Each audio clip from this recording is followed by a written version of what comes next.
प्यारे बच्चों, 10वीं की हिंदी की कक्षा में आपका हार्दिक स्वागत है। लेखक विश्वंभर नाथ शर्मा कौशिक द्वारा लिखित अशिक्षित का हृदय पाठ पढ़ते हैं। बूढ़ा मनोहर सिंह विनीत भाव से बोला, यानी विनम्रता से बोला, सरकार, अभी तो मेरे पास रुपए हैं ही नहीं, होते तो दे देता। ऋण का पाप तो देने से ही कटेगा। फिर आपके रुपयों का कोई जोखिम नहीं। मेरा नीम का पेड़ गिरवी धरा हुआ है। वह पेड़ कुछ न होगा तो 25-30 रुपए का होगा। इतना पुराना पेड़ गांव भर में दूसरा नहीं। ठाकुर शिवपाल सिंह बोले, 1.5 साल का ब्याज मिलाकर कुल 22 होते हैं। वह रुपया अदा कर दो, नहीं तो हम तुम्हारा पेड़ कटवा लेंगे। मनोहर सिंह कुछ घबरा कर बोला, अरे सरकार, ऐसा अंधेर न कीजिएगा, पेड़ न कटवाइएगा। रुपया मैं दे ही दूंगा। यदि ना भी दे सकूं तो पेड़ आपका हो जाएगा, पर मेरे ऊपर इतनी दया कीजिएगा कि उसे कटवाइएगा नहीं। ठाकुर शिवपाल सिंह मुस्कुरा कर बोले, मनोहर, तुम सठिया गए हो, तभी तो ऐसी उलझुल बातें करते हो। भला जो पेड़ कटाया न जाएगा तो हमारे पैसे कैसे निकलेंगे? मनोहर सिंह बोला, अन्नदाता, आपके रुपए तो जहाँ तक होगा मैं दे ही दूंगा। ठाकुर, अच्छा, अब ठीक ठीक बताओ कि रुपए कब तक दे दोगे? मनोहर कुछ देर सोचकर बोला, 1 सप्ताह में अवश्य दे दूंगा। ठाकुर, अच्छा, स्वीकार है। 1 सप्ताह में दे देना, नहीं तो फिर पेड़ हमारा हो जाएगा। हमारी जो इच्छा होगी वह करेंगे, चाहे कटाएंगे चाहे रखेंगे।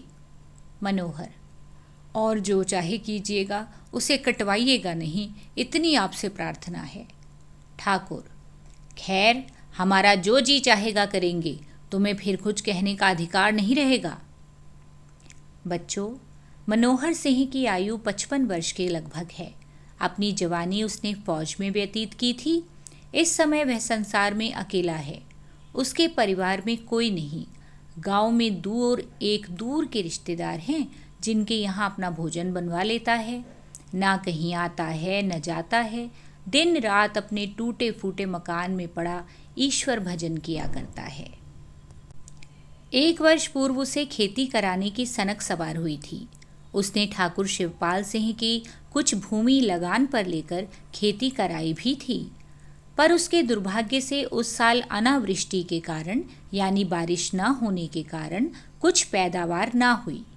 ठाकुर शिवपाल सिंह का लगान ना पहुंचा, यानी उसने जो लगान उनको देना था, ब्याज जो देना था, वो नहीं दे सका। मनोहर सिंह को जो कुछ पेंशन मिलती थी वह उसके भोजन वस्त्र भर ही की होती थी। अंत में जब ठाकुर साहब को लगान ना मिला तो उन्होंने उसका एक नीम का वृक्ष जो उसकी झोंपड़ी के द्वार पर लगा था, गिरवी रख लिया। यह नीम का वृक्ष बहुत पुराना और उसके पिता के हाथ का लगाया हुआ था। बच्चों, नीम के पेड़ के बारे में तो आपने सुना ही होगा। इसकी पत्तियां बहुत कड़वी कड़वी होती हैं और कई दवाइयों में भी काम आती हैं। मनोहर सिंह को 1 सप्ताह का अवकाश दिया गया, यानी उसे 1 सप्ताह की मोहलत दी गई। उसने बहुत कुछ दौड़ धूप की, 2-4 आदमियों से कर्ज मांगा, यानी उधार मांगा, पर किसी ने भी उसे रुपए न दिए। लोगों ने सोचा, वृद्ध आदमी है, यानी बूढ़ा आदमी है, न जाने कब ढुलक जाए, यानी न जाने कब उसकी मृत्यु हो जाए। ऐसी दशा में रुपया किससे वसूल होगा? मनोहर चारों ओर से हताश होकर बैठा रहा और धड़कते हुए हृदय से सप्ताह व्यतीत होने की राह देखने लगा, यानी सप्ताह के खत्म होने का इंतजार करने लगा। दोपहर का समय है। मनोहर सिंह एक चारपाई पर नीम के नीचे लेटा हुआ है। नीम की शीतल वायु के झोंकों से उसे बड़ा सुख मिल रहा है। वह पड़ा पड़ा सोच रहा है कि परसों तक यदि रुपए न पहुंचेंगे तो ठाकुर साहब उस पेड़ को कटवा डालेंगे। यह पेड़ मेरे पिता के हाथ का लगाया हुआ है। मुझे और मेरे परिवार को दतुन और छाया देता रहा है। बच्चों, दतुन कहते हैं पेड़ की लकड़ी को, जिसे बड़े बुजुर्ग अपने दांत साफ करने में काम लाया करते थे। इसको ठाकुर साहब कटवा डालेंगे। यह विचार मनोहर सिंह को ऐसा दुखदाई प्रतीत हुआ कि वह चारपाई पर उठकर बैठ गया और वृक्ष की ओर मुंह करके बोला, यदि संसार में किसी ने मेरा साथ दिया है तो तूने। यदि संसार में किसी ने निस्वार्थ भाव से बिना किसी स्वार्थ के मेरी सेवा की है तो तूने। अब भी मेरी आंखों के आगे वह दृश्य आ जाता है जब मेरे पिता तुझे सींचा करते थे। तो उस समय बिल्कुल बच्चा था। मैं तेरे लिए तालाब से पानी भर कर लाया करता था। पिता कहा करते थे, बेटा मनोहर, यह मेरे हाथ की निशानी है। इससे जब जब तुझे और तेरे बाल बच्चों को सुख पहुंचेगा तब तब तुझे मेरी याद आवेगी। पिता का देहांत हुए 40 वर्ष व्यतीत हो गए। 40 वर्ष बीत गए। उनके कहने के अनुसार तू सदैव उनकी कीर्ति का स्मरण कराता रहा और जब तक रहेगा उनकी याद दिलाता रहेगा। मुझे वह दिन अच्छी तरह याद है जब मैं अपने मित्रों सहित तेरी डालियों पर चढ़कर खेला करता था। इस संसार में तू ही एक पुराना मित्र है। तुझे वह दुष्ट काटना चाहता है। हाँ, काटेगा क्यों नहीं, देखूं कैसे काटता है। बच्चों, अब तक तो आप लोग समझ गए होंगे कि उस नीम के पेड़ से मनोहर सिंह का प्यार इसलिए ज़्यादा था, अपनापन इसलिए ज़्यादा था क्योंकि वह उसके पिता की निशानी थी। उसी समय उधर से एक 15-16 वर्ष का लड़का निकला। वृद्ध मनोहर को बड़बड़ाता देख उसने पूछा, चाचा, किससे बातें करते हो? यहाँ तो कोई है भी नहीं। बुढ़े ने चौंक कर लड़के की ओर देखा और कहा, क्या कहूँ बेटा तेजा, अपने कर्म से बातें कर रहा हूँ। ठाकुर शिवपाल सिंह के मुझ पर कुछ रुपए चाहिए। तुझे तो बेटा मालूम ही है, पर साल खेतों में एक दाना भी नहीं हुआ। होता तो क्या मैं उसका लगान रख लेता। अब वे कहते हैं लगान के रुपए दो, नहीं पेड़ कटवा लेंगे। इस पेड़ को कटवा लेंगे जो मेरे बापू के हाथ का लगाया हुआ है। यह बात तो देखो, समय का फेर है जो आज ऐसी ऐसी बातें सुननी पड़ती हैं। बेटा, मैंने सारी उम्र फौज में बिताई है, बड़ी बड़ी लड़ाई और मैदान देखे हैं। ये बेचारे हैं किस खेत की मूली। आज शरीर में बल होता तो इनकी मजाल थी कि मेरे पेड़ के लिए ऐसा कहते, मुंह नोच लेता। मैंने कभी नाक पर मक्खी नहीं बैठने दी। बड़े बड़े साहब बहादुरों से लड़ पड़ता था। ये बेचारे हैं क्या, बड़े ठाकुर की दुम बने घूमते हैं। मैंने तो तोप के मुंह पर डट कर बंदूकें चलाई हैं। पर बेटा, समय सब कुछ करा लेता है। जिन्होंने कभी तोप की सूरत नहीं देखी वे वीर और ठाकुर बने घूमते हैं। हमें आंखें दिखाते हैं कि रुपए दो, नहीं पेड़ कटवा लेंगे। देखें कैसे पेड़ कटवाते हैं। लाख बुढ़ा हो गया हूँ, जब तलवार लेकर डट जाऊंगा तो भागते दिखाई पड़ेंगे। और बेटा, 100 बात की एक बात तो यह है कि मुझे अब मरना ही है। चल चलाव लग रहा है। मैं बड़ी बड़ी लड़ाइयों से जीता लौट आया। समझूंगा यह भी एक लड़ाई ही है। अब इस लड़ाई में मेरा अंत है। पर इतना समझ रखना कि मेरे जीते जी इस पेड़ की एक डाल भी कोई काटने नहीं पावेगा। उनका रुपया गले बराबर है। भगवान जाने मेरे पास होता तो मैं दे ही देता, नहीं है तो क्या किया जाए। पर यह नहीं हो सकता कि ठाकुर साहब मेरा पेड़ कटवा लें और मैं बैठे टुकुर टुकुर देखा करूं। बच्चों, इस तरह से मनोहर सिंह ने अपना दुख तेजा के सामने प्रकट किया। तेजा बोला, चाचा जाने भी दो, इन बातों में क्या रखा है। पेड़ कटवाने को कहते हैं काट लेने देना। इस पेड़ में तुम्हारा रखा ही क्या है। पेड़ तो नित्य ही कटा करते हैं, यानी रोज ही कटा करते हैं। मनोहर सिंह बिगड़ कर बोला, आखिर लड़के ही हो ना। अरे बेटा, यह पेड़ ऐसा वैसा नहीं है। यह पेड़ मेरे भाई के बराबर है। मैं इसे अपना सगा भाई समझता हूँ। यह मेरे पिता के हाथ का लगाया हुआ है, किसी और के हाथ का नहीं। जब मैं तुमसे भी छोटा था तब से इसका और मेरा साथ है। मैं बरसों इस पर खेला हूँ, बरसों इसकी मीठी मीठी निबोलियाँ खाई हैं। इसकी दतून आज तक करता हूँ। गांव में सैकड़ों पेड़ हैं, पर मुझसे कसम ले लो जो मैंने कभी उनकी एक पत्ती तक छुई हो। जब मेरे घर में आप ही इतना बड़ा पेड़ खड़ा हुआ है, तब मुझे दूसरे पेड़ में हाथ लगाने की क्या पड़ी है। दूसरे, मुझे किसी और पेड़ की दतून अच्छी नहीं लगती। तेजा बोला, चाचा, बिना रुपए दिए तो यह पेड़ बच नहीं सकता। मनोहर, बेटा, ईश्वर जानता है, मेरे पास रुपए होते तो मैं आज ही दे देता, पर क्या करूं, लाचार हूं। मेरे घर में ऐसी कोई चीज़ भी नहीं जो बेच कर दे दूं।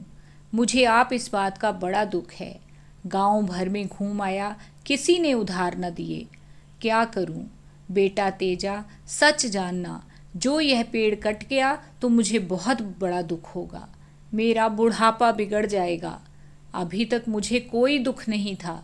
खाता था, ईश्वर का भजन करता था, पर अब घोर दुख हो जाएगा। यह कहकर वृद्ध मनोहर सिंह ने आंखों में आंसू भर लिए। तेजा वृद्ध मनोहर सिंह का कष्ट देख सुनकर बड़ा दुखी हुआ। तेजा सिंह गांव के एक प्रतिष्ठित किसान का लड़का था, यानी बहुत अच्छे अमीर घराने का लड़का था। उसका पिता 150-200 बीघे भूमि की खेती करता था। मनोहर को तेजा सिंह चाचा कहा करता था। तेजा ने कहा, चाचा, बापू से ये हाल कहा है?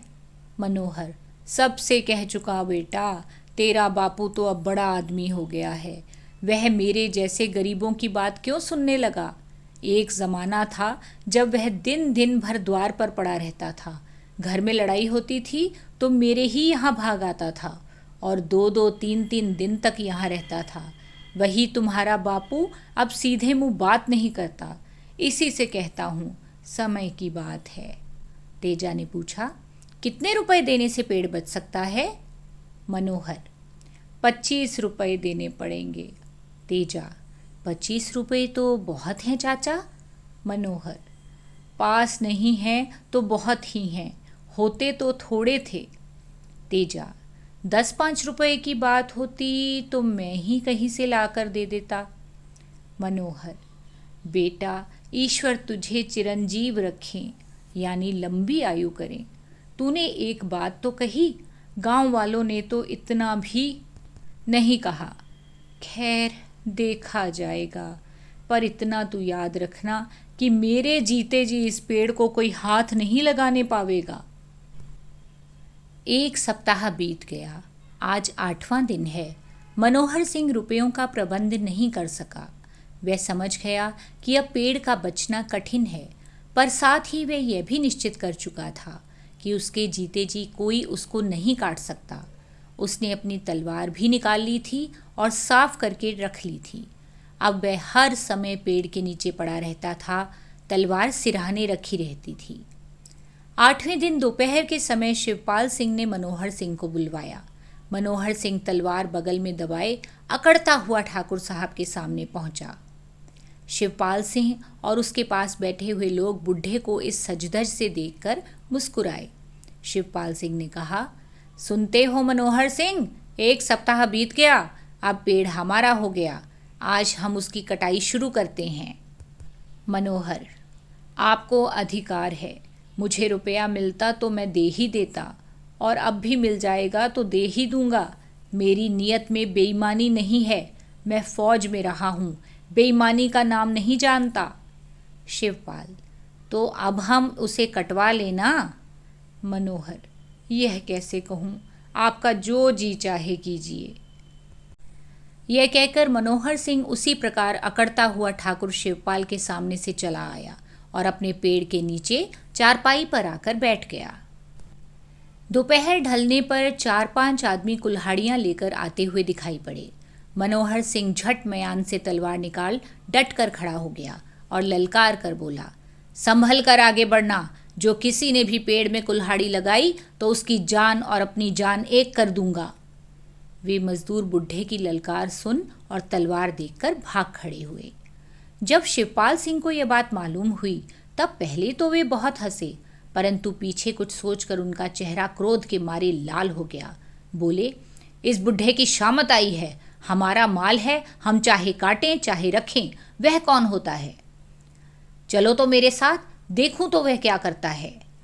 शिवपाल सिंह मजदूरों तथा 2 लठबंद आदमियों को लेकर पहुंचे। उन्हें आता देख बुढ़ा फिर तलवार निकालकर खड़ा हो गया। शिवपाल सिंह उसके सामने पहुंचकर बोले, क्यों मनोहर, यह क्या बात है? मनोहर सिंह बोला, बात केवल इतनी है कि मेरे रहते इसे कोई हाथ नहीं लगा सकता, यह मैं जानता हूँ कि अब पेड़ आपका है, मगर यह होने पर भी मैं इसे कटता हुआ नहीं देख सकता। शिवपाल सिंह, पर हम तो इसे कटवाए बिना न मानेंगे। मनोहर सिंह को भी क्रोध आ गया। वह बोला, ठाकुर साहब, जो आप सच्चे ठाकुर हैं तो इस पेड़ को कटवा लें। जो मैं ठाकुर हूँगा तो मैं इसे ना कटने दूंगा। शिवपाल सिंह अपने आदमियों से बोले, देखते क्या हो, इस बुढ़े को पकड़ लो और पेड़ काटना शुरू कर दो। ठीक उसी समय तेजा सिंह दौड़ता हुआ आया और मनोहर सिंह को कुछ रुपए देकर बोला, लो चाचा, ये रुपए, अब तुम्हारा पेड़ बच गया। मनोहर सिंह ने रुपए गिनकर ठाकुर शिवपाल सिंह से पूछा, कहिए ठाकुर साहब, रुपए लेने हो तो ये हाजिर हैं और पेड़ कटवाना हो तो आगे बढ़िए। ठाकुर, रुपए अब हम नहीं ले सकते। रुपए देने की मियाद बीत गई, यानी समय बीत गया। अब तो पेड़ कटेगा। मनोहर सिंह अकड़कर बोला, ठीक है, अब मालूम हुआ कि आप केवल मुझे दुख पहुंचाने के लिए पेड़ कटवा रहे हैं। अच्छा, कटवाइए, मुझे भी देखना है आप किस तरह पेड़ कटवाते हैं। इतनी ही देर में गांव भर में खबर फैल गई कि शिवपाल सिंह मनोहर सिंह का पेड़ कटवाते हैं, पर मनोहर सिंह तलवार खींचे खड़ा है, किसी को पेड़ के पास नहीं जाने देता। यह खबर फैलते ही गांव भर जमा हो गया। गांव के 2-4 प्रतिष्ठित आदमियों ने मनोहर सिंह से पूछा, क्या बात है मनोहर सिंह? मनोहर सिंह ने सब हाल कहकर बोला, मैं रुपए देता हूँ, ठाकुर नहीं लेते, कहते हैं कल तक मियाद थी, अब तो पेड़ कटेगा। शिवपाल सिंह बोले, कल तक यह रुपए दे देता तो पेड़ पर हमारा कोई अधिकार न होता। अब हमारा उस पर पूरा अधिकार है, हम पेड़ अवश्य कटवाएंगे। एक व्यक्ति बोला, जब कल तक इसके पास रुपए नहीं थे तो आज कहाँ से आ गए? शिवपाल सिंह का एक आदमी बोला, तेजा ने अभी ला कर दिए हैं। गांव वालों के साथ तेजा का पिता भी आया था। उसे यह सुनकर तेजा को पकड़ा और कहा, क्यों बे, तूने ही रुपए चुराए? मैंने दोपहर को पूछा तो 3-13 बकने लगा था। बच्चों, 3-13 बकना यानी उल्टा सीधा बोलना। इसके बाद मनोहर सिंह से कहा, मनोहर, ये रुपए तेजा मेरे संदूक से चुरा लाया है, ये रुपए मेरे हैं। मनोहर सिंह रुपए फेंक कर बोला, तेरे हैं तो ले जा, मैंने तेरे लड़के से रुपए नहीं मांगे थे। फिर मनोहर सिंह ने तेजा से कहा, बेटा, तूने यह बुरा काम किया, चोरी की। राम राम, बुढ़ापे में मेरी नाक काटने का काम किया था। ये लोग समझेंगे मैंने ही चुराने के लिए तुझसे कहा होगा। तेजा बोला, चाचा, मैं गंगा जल उठाकर कह सकता हूँ कि तुमने रुपए मांगे तक नहीं, चुराने के लिए कहना तो बड़ी दूर की बात है। शिवपाल सिंह ने हंसकर कहा, क्यों मनोहर, अब रुपए कहाँ हैं? लाओ, रुपए ही लाओ, मैं रुपए लेने को तैयार हूँ। अब या तो अभी रुपए दे दो या सामने से हट जाओ, झगड़ा करने से कोई लाभ न होगा। मनोहर सिंह बोला, ठाकुर साहब, इन तानों से क्या फ़ायदा? रुपए मेरे पास नहीं हैं, लेकिन पेड़ मैं कटने नहीं दूंगा। शिवपाल सिंह उपस्थित लोगों से बोले, यानी वहाँ जो लोग आसपास जमा थे उन लोगों से बोले, आप लोग इस बात को देखिए और न्याय कीजिए। मियाद कल तक की थी, मैं अब भी रुपए लेने को तैयार हूँ। अब मेरा अपराध नहीं, यह बुढ़ा व्यर्थ झगड़ा कर रहा है। तेजा सिंह यह सुनते ही आगे बढ़ा और अपनी उंगली से सोने की अंगूठी उतारकर शिवपाल सिंह से बोला, ठाकुर साहब, यह अंगूठी 1 तोले की है, आपके रुपए इससे निकल आए होंगे। आप ये अंगूठी ले जाइए। इस अंगूठी पर बापू का कोई अधिकार नहीं, यह अंगूठी मुझे मेरी नानी ने दी थी। यह देखकर तेजा सिंह का पिता आगे बढ़ा और बोला, ठाकुर साहब, लीजिए ये 25 रुपए और अब इस पेड़ को छोड़ दीजिए। आप अभी कह चुके हैं कि रुपए मिल जाएं तो पेड़ छोड़ देंगे, अतएव अपने वचन का पालन कीजिए। ठाकुर साहब के चेहरे का रंग उड़ गया। उन्हें विश्वास हो गया था कि अब मनोहर सिंह को रुपए मिलना असंभव है। इसी से उन्होंने केवल उदारता दिखाने के लिए रुपए लेना स्वीकार किया था। अब वे कुछ न कह सके, कारण उन्होंने 25-30 आदमियों के सामने रुपए लेना स्वीकार कर लिया था। वे रुपए लेकर चुपचाप चले गए। ठाकुर साहब के चले जाने के बाद मनोहर सिंह ने तेजा को बुलाकर छाती से लगाया और कहा, बेटा, इस पेड़ को तूने ही बचाया है, अतएव मुझे विश्वास हो गया है कि मेरे पीछे तू इस पेड़ की पूरी रक्षा कर सकेगा। मनोहर सिंह ने यह कहकर उपस्थित लोगों से कहा, भाइयों, मैं तुम सबके सामने यह पेड़ तेजा सिंह को देता हूँ। तेजा को छोड़कर इस पर किसी का कोई अधिकार न रहेगा। फिर तलवार म्यान में रखते हुए आप कहा, पर मेरे जीते जी कोई पेड़ में हाथ नहीं लगा सकता था। अपनी और उसकी जान एक कर देता। मैंने फौज में नौकरी की है, बड़ी बड़ी लड़ाइयाँ जीती हैं। ये बेचारे हैं क्या चीज़। तो देखा बच्चों, किस तरह से मनोहर सिंह, जो ज़्यादा पढ़ा लिखा नहीं था, अशिक्षित था, उसका हृदय एक पेड़ के प्रति कितनी ममता से भरा हुआ था। सच ही है, पेड़ हमें जीवन दान देते हैं, इसलिए उन्हें कटवाने के बारे में तो कभी सोचना ही नहीं चाहिए, बल्कि ज़्यादा से ज़्यादा पौधों का रोपण करके अपनी प्रकृति को बचाना चाहिए। उम्मीद करती हूँ अशिक्षित का हृदय पाठ आप लोगों को अच्छी तरह समझ आ गया होगा।